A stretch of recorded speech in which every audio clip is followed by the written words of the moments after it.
It's all about what you can find whenever you're on the road. So sit back, kick up your feet, come to my campfire, and let's enjoy some travel adventures. Hello adventurers, and welcome back to my channel. Today we're going to go on a food journey. We've said here on the channel that you can find adventure and fun in a variety of different ways, and today is no exception. In fact, today I'm going to take you through a variation of countries as we prepare something very simple right here using the Camp Chef oven. Now today's meal is going to be something super tasty, something a little bit sweet, and something a little bit savory, and something that you guys can make no matter where you are. First and foremost, we're going to need a few things out of here, so let me get our equipment available so we can use it a little bit more readily. First, I'm going to open this up and then pull out a couple of things from the shelving. Now, I always like to make different kinds of things here on the channel, and one of the things that I have learned over time is that you can have a lot of different kinds of adventures just by eating something different. So today we're going to show exactly what that means as we take something as simple as a date and turn it into an experience that has lots of brain wrinkles and tells us the journey of so many cultures. We only need 3 ingredients for this one today. We're going to be using dates, feta, and bacon. Now, first things first, I need to preheat our oven. Okay, there we go. And now it's time for us to get our ingredients together. We are going to start off by lining our nice little sheet here with some parchment paper. And typically whenever I do this, I like to kind of double my paper. Now our first ingredient here is feta cheese. Now feta is important because it's a great source of calcium, but there's a lot of things that people don't know about feta. So we're going to talk about that today. Now I like to take you guys on a journey through the different countries that we get our ingredients from, because a lot of people just consider our ingredients to be, oh, they're just here, and we don't know where they really originated. So feta is one of those kind of ingredients. It's a great probiotic, it's great for digestion, and believe it or not, this is a cheese that actually was one of the first cheeses to ever exist. This originally is from Greece, and so the name of it actually means sliced cheese. We now know it more for the crumbles than the slices, but feta comes from Greece. So today we're having some Greek cheese to go along with something from the Middle East. And that would be what's in this bag right here. We said there were only 3 ingredients. This is our date. Now I like to go to Winco and pick up dates because they have them in their bulk food section, and they're already pre-pitted. Now, dates originally come from the Middle East and also Africa.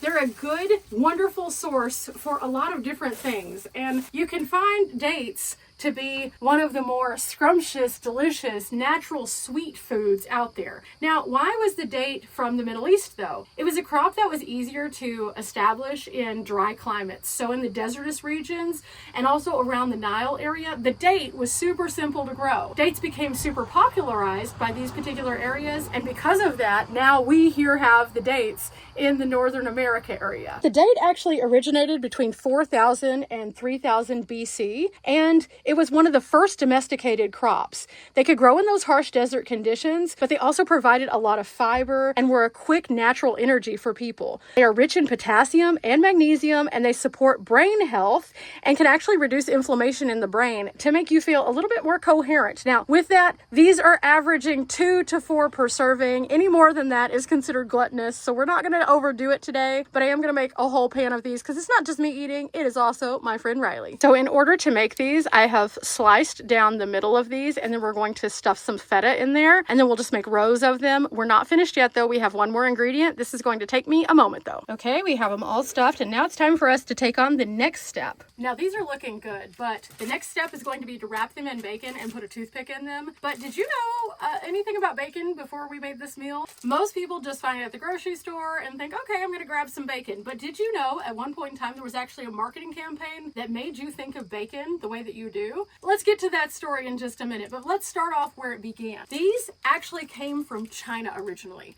Now, the first bacon accounted for was around 1500 BC, and it was salt pork that was cured in a specific way in China and then thin sliced. But by the time that it made it to Europe, they actually gave it a Germanic name which resembled bacon. It was B-A-K-K-O-N. So that's where we originally got the title bacon, before it had a different name. But the Europeans actually were the ones who brought it over to the United States as a popularized way to have pork. Pork, as we know from some of our other videos, is a cheaper staple because pigs were cheap. And in the South especially, a lot of people started going to bacon because it was an easier way for them to have some food without having to break the bank. Bacon wasn't always considered to be an elevated dish that's served with every breakfast. It was a poor man's dish. And then at one point, whenever the world started to kind of do the Industrial Revolution, they had a lot more people who needed to be inside working. Now, what's the best way to get a person to work? Feed them a good meal in the morning. By feeding a good meal in the morning, you feel less hungry and less likely to need a lunch. So bacon became one of the most popular staples due to a marketing campaign that ran in about the 20s. Now, I bet you didn't know any of that about bacon, but today we're going to elevate our bacon by wrapping our dates and bringing Greek culture as well as our Chinese culture as well as our Middle Eastern culture together in one fusion dish. So what we're gonna do is take one of these pieces of bacon, and I got some pretty fatty bacon this time. It's just kind of how it goes sometimes. And we are going to take it and we are going to wrap it around our date. And this is going to add that little fatty texture to what we're looking for, as well as the meatiness. And we're just going to make sure that we cover the entire date to the best of our abilities. And then we're going to take one of these little toothpicks and we're going to put it through so it holds the bacon in place while it's cooking. And then we'll just spread them around on this sheet and we will get ready to bake. This is going to be a kind of messy job, so if you want to wear gloves, I totally understand, but I'm just going to wash my hands right after. Okay, are these my best bacon wrap dates? No, because the bacon itself was a cheaper bacon. So whenever I got it, it's a little bit more stringy than normal. I don't know, it's hard to explain, but at the same time, any thick cut bacon normally would work. This was advertised as thick, but it was wide, not thick. So we'll make do with it. But we have our dates all wrapped currently with the feta inside. The oven has heated up. It is substantially warmer in here now. So now I'm going to throw this into the oven and we're going to let it bake. I'm going to set a timer on my phone for approximately 20 minutes and then I'll check it. And then we'll have probably about 10 more minutes after that. It really depends on how the bacon does. But with that parchment paper, it should help it along. So with that said, it's now time for us to give it a moment and I'm going to do some other things here in the bus. So this gives me a chance to just like walk away and have some fun with my friend who's here. So if you are wanting to make a very simple dish, this is definitely one for you. I'm hoping that Riley loves it. We're going to see her first impression whenever we get it out. But again, you can take a culinary adventure and go around the world with one simple dish with 3 simple ingredients. Okay, we're going to check it. Ooh, they're not quite done, but they're getting pretty close. We're getting a nice crisp on that bacon. So just a couple more minutes and we should be good. It smells phenomenal in here. Okay, it's time now. These are ready. They smell so good. Ooh, this bacon had a little bit more fat to it, so we're going to let them cool, and then we'll take them off and I'll put them onto my tray. Now right now you can see there's tons of steam and it's going to be delicious, but we have to wait. A lot of that fat rendered down. So again, if you are getting bacon, try to get less fatty bacon. It will work better, but this is still going to be delightful. Okay, we got a good cross breeze going in here right now because it's pretty warm today, but I'm ready to transport these over to my little plate. And so I'm going to get everything plated up and then I'm going to share these with Riley. I'm very excited. It's cooled down enough where I can move them and I just washed my hands. So everything is good here. Again, this bacon was a little bit more fatty. So because of that, they kind of lost some of that as it rendered out, but I think these are going to be tasty just the same. So normally this is where I would take the toothpick out and I may do that. So I'm going to get to work on this and then I will share it with you guys in just a moment. Okay, here they are. This is going to be so tasty. I am very much looking forward to these, and these are going to be delicious. So again, a merger of different countries ready for us on a plate. Okay, here they are. Let's see. Let's get Riley's approval or taste test. Get to taste it? You get to taste it. Yes. Ooh. They're pretty warm still.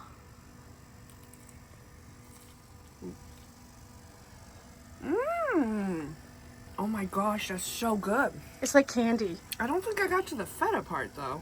Does this one have feta? It kind of blends in with the interior because the interior is such like a meaty bite. We got a dorky dance out of her. So we're going to take these and we're going to finish these up. And well, guys. Since Riley approves and since we've gone on a culinary adventure, remember guys, you can have fun with your food. You can go places without even leaving your location. Just make something that's different, and as you're making it, just look up the ingredients, see where they came from, learn a little bit, get some brain wrinkles, and your food will be even more exciting. Because right now we could be having just feta stuffed bacon wrapped dates, which in itself is pretty good. But we also learned all of the backstory about why these are the way that they are, what makes them interesting, and what makes this fusion dish something to take you on a culinary adventure. So remember guys, we're not here for a long time, but we are here for a good time. I'm gonna have one of these myself because I am excited. Until next time, bye.